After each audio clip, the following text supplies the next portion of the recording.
Bonjour et bienvenue dans le Mag Éco. Aujourd'hui, je vous propose un bain de soleil dans l'entreprise SOC Solar à Mouilleron-le-Captif.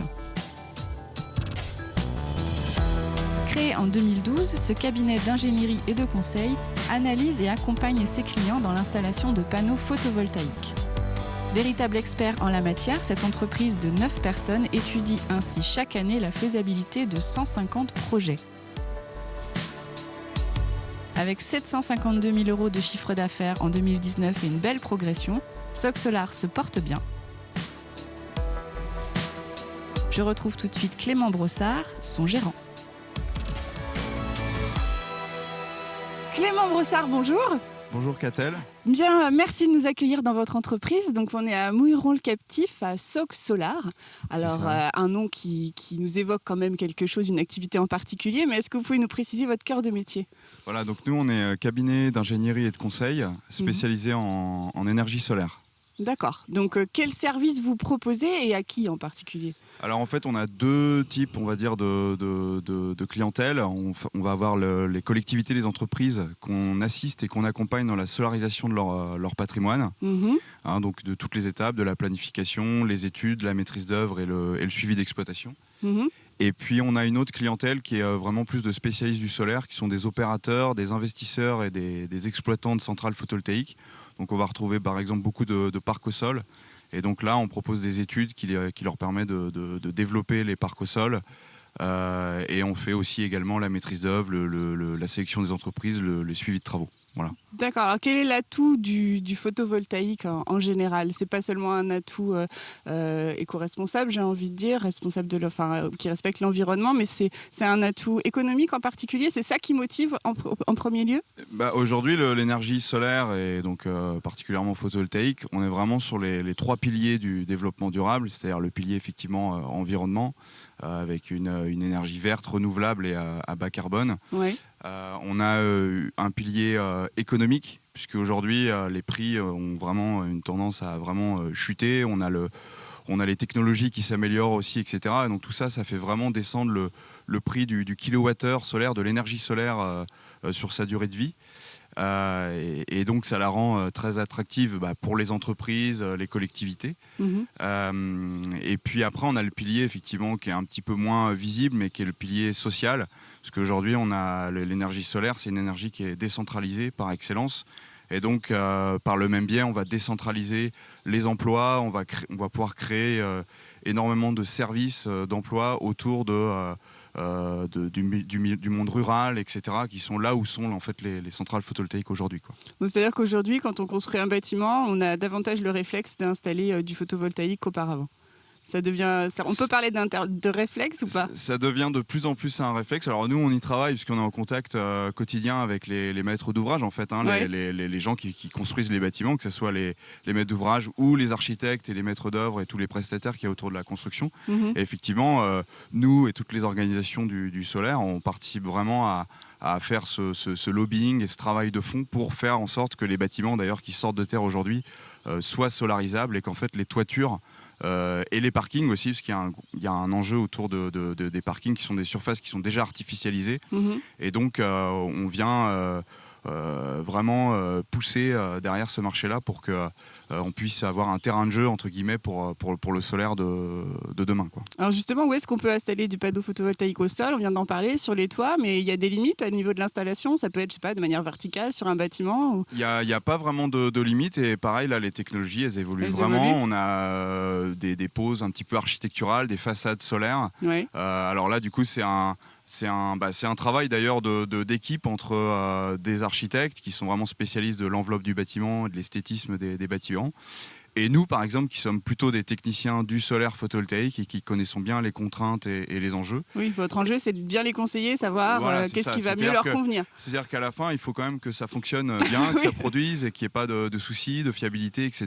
Et donc, ça nous arrive régulièrement, effectivement, de faire des équipes projets avec des architectes et des maîtres d'œuvre qui s'occupent des bâtiments. Ouais. D'accord, très bien. Merci beaucoup. Je vais aller à la rencontre de Maxime Chauvet, qui est un de vos chefs de projet, qui va m'expliquer un petit peu comment vous travaillez, comment ça se passe ici à SOC Solar. Merci beaucoup. Merci à vous. Au revoir. Au revoir.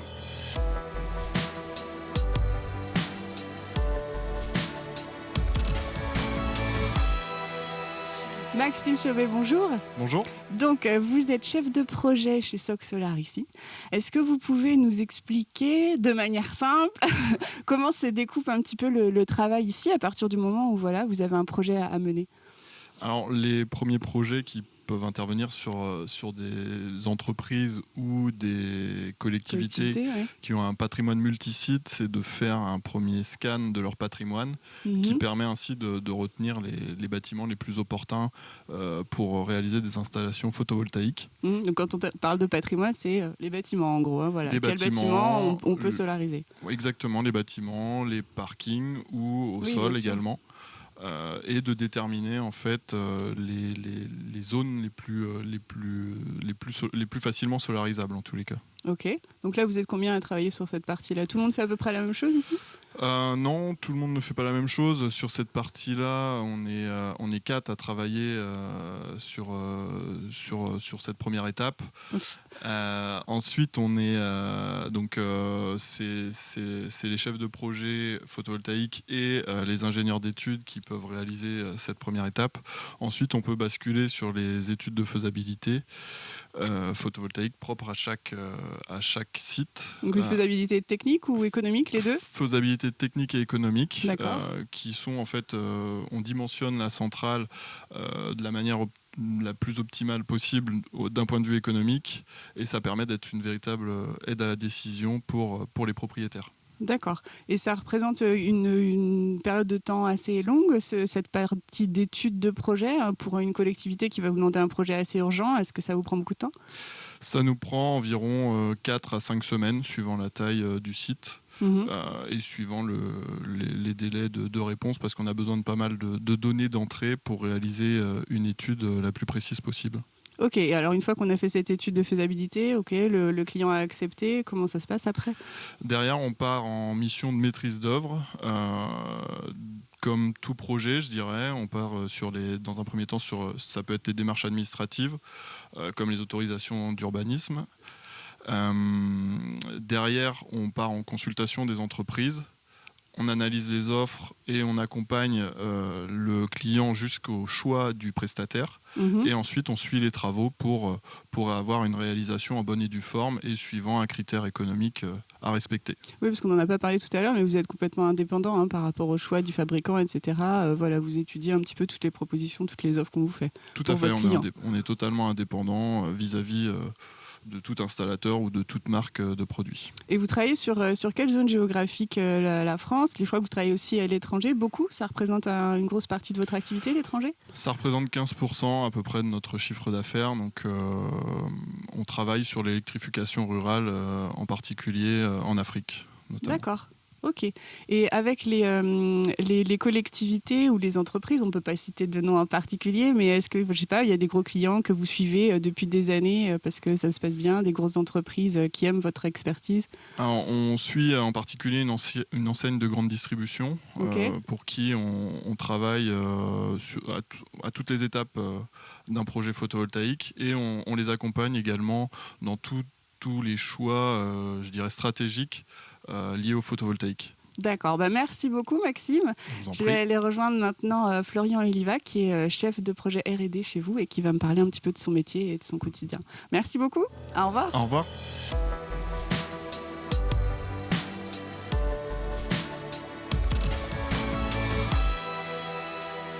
Florian Oliva, bonjour. Bonjour. Donc vous êtes chef de projet R&D ici chez Soc Solar. Alors on aimerait savoir en quoi consiste votre métier, mais d'abord comment on devient chef de projet en photovoltaïque? Donc quelle formation vous avez fait avant? Alors moi je suis titulaire d'un master en physico-chimie des matériaux que j'ai effectué à l'université Montpellier 2. D'accord. Et du coup après par la suite j'ai fait un stage de fin d'études dans une entreprise du côté d'Aix-en-Provence qui m'a proposé donc par la suite une thèse. Donc j'ai aussi une thèse industrielle, donc via une bourse CIFRE. Donc c'est une thèse industrielle, moitié dans un laboratoire, moitié dans une entreprise. Ok. Et par la suite, j'ai passé 4 ans en tant que chercheur dans un laboratoire en Espagne. D'accord. Et alors, qu'est-ce que vous faites au quotidien, chef de projet R&D? Ça veut dire quoi? Alors R&D... Dans le photovoltaïque en plus, parce que c'est très particulier. Ouais. Donc R&D, donc recherche. Ouais. Donc il y a une thématique de recherche. Donc ici, on a la chance d'avoir un bâtiment avec une centrale photovoltaïque, avec des panneaux sur le toit, des panneaux en brise-soleil, comme vous avez pu le voir, j'imagine. Oui, bien sûr. Et donc une batterie là, qui nous permet d'être quasiment autonome en énergie. Okay. Et donc moi, je m'occupe de tout ce qui est aspect recherche au niveau de cette centrale. On l'utilise comme un véritable bac à sable en fait. On teste plein de labo. Voilà, plein d'études, plein d'expérimentations. Okay. Et et après il y a plein de thématiques de recherche qui sont développées dans le monde et sur lesquelles on travaille et sur lesquelles on s'intéresse parce qu'on estime que il y a du potentiel et que c'est l'avenir du photovoltaïque et qu'il faut être à la pointe sur ces thématiques. Et en développement, alors je sais que vous travaillez aussi beaucoup sur des outils. C'est vous qui participez aussi à cette création ? Voilà, c'est ça, oui. Donc du coup, en support des chefs de projet, en fait, mon rôle, c'est aussi de développer des outils. Donc c'est des outils numériques. Donc l'idée, c'est pour chaque étape d'un projet photovoltaïque, de développer un outil qui vient en support.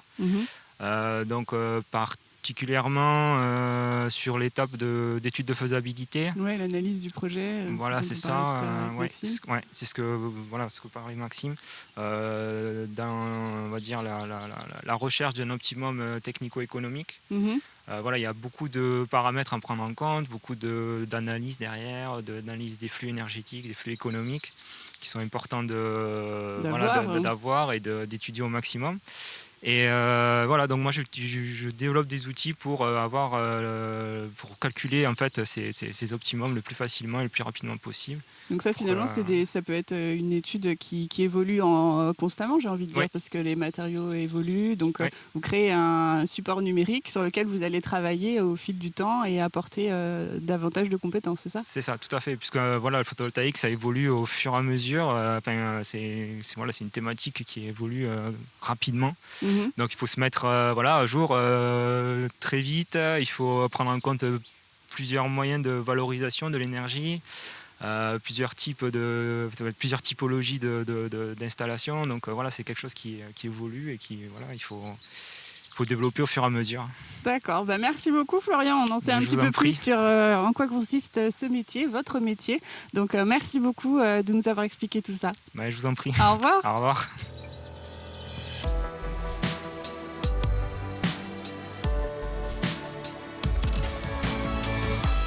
Vous l'avez compris, le secteur du photovoltaïque ne cesse d'innover. SOC Solar a la volonté aujourd'hui de digitaliser ses compétences, notamment grâce à des outils lui permettant d'analyser 500 à 600 sites. Merci beaucoup et à la semaine prochaine pour un prochain MagEco.